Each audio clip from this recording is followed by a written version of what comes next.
आज का टॉपिक है ट्रांसपोज ऑफ मैट्रिक्स।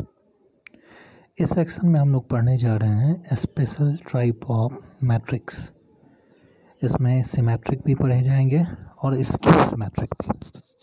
सबसे पहले एनसीईआरटी में ट्रांसपोज ऑफ मैट्रिक्स की बात कही जा रही है।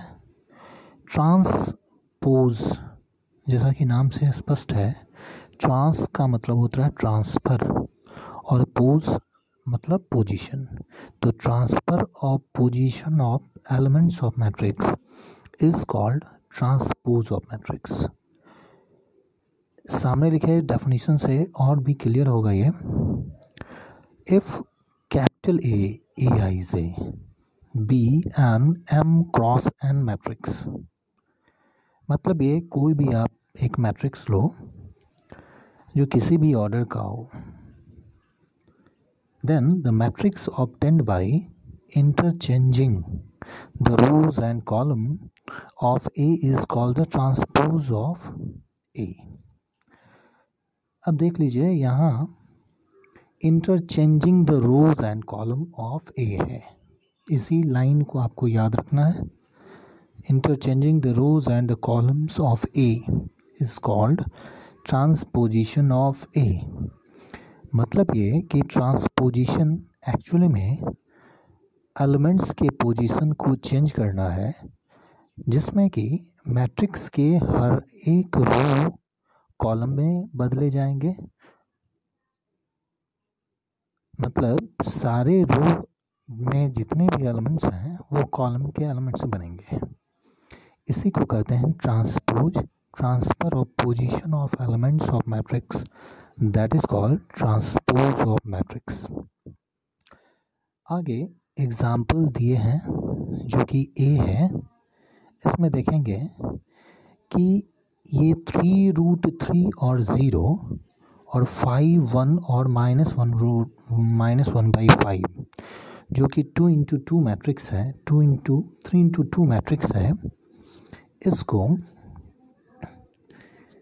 इसमें तीन रो हैं और कॉलम 2 है। तो अब जब ट्रांसफ़र होगा तो रो जो होंगे वो कॉलम में बदलेंगे और कॉलम जो होगा वो रो में बदलेगा। अर्थात रो हो जाएगा 2 और कॉलम हो जाएंगे 3। इस तरह से जो कि ये खड़ी रेखा है वो परी रेखा में बदल जाएगी, जैसे आपको दिखाया जा रहा है। 3√3 0 अब इस तरह के पोजीशन से बदलकर इस तरह के पोजीशन में आ जा रहा है। मतलब ये कॉलम से रो में कन्वर्ट हो गया।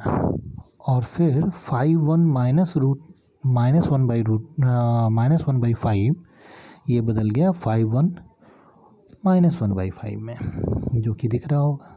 तो यहाँ 3×2 मैट्रिक्स 2×3 में बदल गए। इसी को हम ट्रांसपोजिशन ऑफ मैट्रिक्स कहते हैं या ट्रांसपोज ऑफ मैट्रिक्स कहते हैं।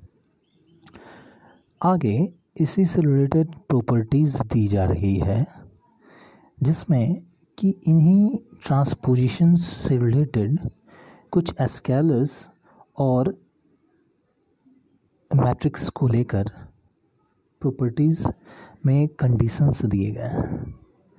इसमें ये बताया गया है कि इनके प्रूफ की ज़रूरत नहीं है, बट इससे जो प्रॉपर्टीज़ से कुछ प्रॉब्लम्स बनेंगे जिनको अच्छे ढंग से समझना है। अब सबसे पहले properties number 1, A double equal to A।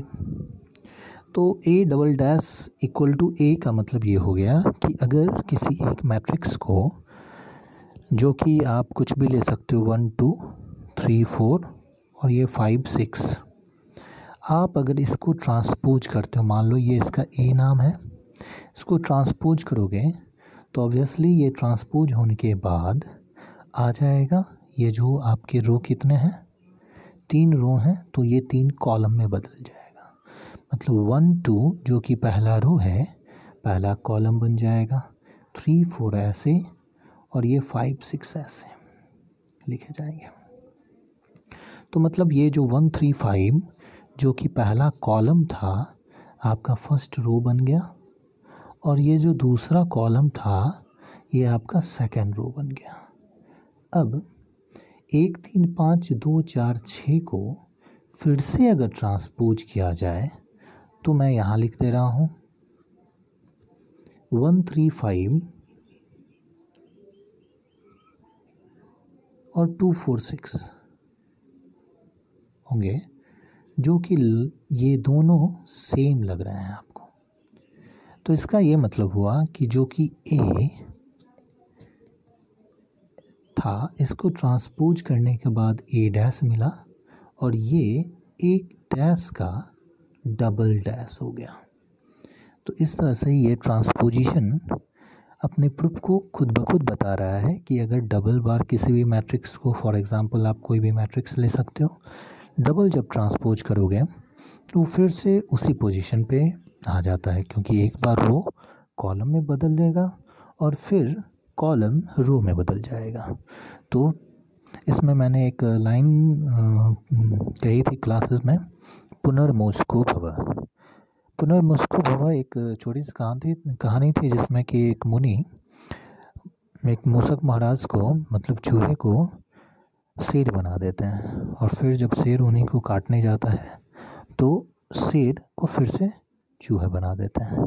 तो बस यही है, मैट्रिक्स ए है जो कि रो से कॉलम बना, फिर कॉलम से उसको रो में कन्वर्सन ही ए का डबल ट्रांसपोजिशन है, जो कि आपका फर्स्ट प्रॉपर्टी था। अब इसमें सेकेंड प्रॉपर्टी आता है जो कि बड़ा ही क्लियर करने वाला है, कि इसमें सेकेंड प्रॉपर्टी में के नाम का एक स्केलर है जिसे हम कांस्टेंट भी कह सकते हैं, के ए डैश है।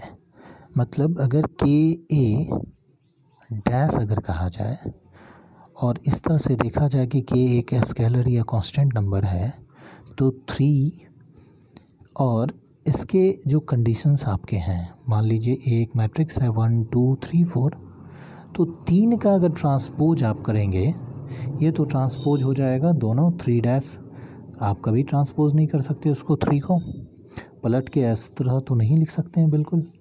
तो ये 3 एज इट इज़ रहेगा, और साथ में जो मैट्रिक्स है, ये जो मैट्रिक्स है वो 1 2 3 और ये 4 इस तरह से लिखे जाएंगे।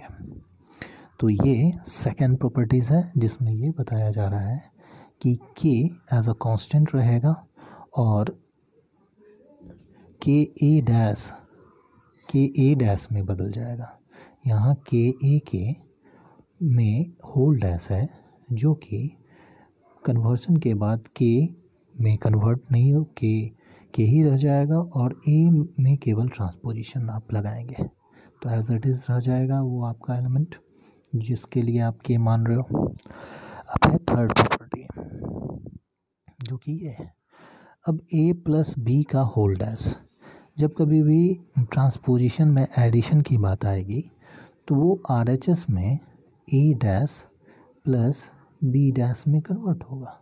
अब अगर ए और बी दो मैट्रिक्स हैं तो आप पहले उस दोनों को ऐड कर लो, एडिशन बताया गया है, ऐड कर लो और उसका ट्रांसपोज करो। अब इसका रिज़ल्ट जो होगा वो जो मैट्रिक्स आपको ए दिए गए हैं उनके ट्रांसपोज और बी जो दिए गए हैं उनके ट्रांसपोज के रिज़ल्ट के एडिशन के बराबर होगा। ठीक है। अब नेक्स्ट जो कंडीशन है वो सबसे चारों में सबसे इम्पोर्टेंट यही है, इसको याद रखना है कि ए बी का अगर डैश किया जाएगा तो ये बी डैश और ए डैश हो जाएगा। मतलब ये कि इसके ऑर्डर बदलेंगे बस, ए बी मतलब, और फर्स्ट में ए आ रहा है, बी सेकंड में आ रहा है, जबकि आरएचएस में ये उल्टा होकर ट्रांसपोज होता हुआ दिख रहा है। तो इस तरह से properties of transposition of matrix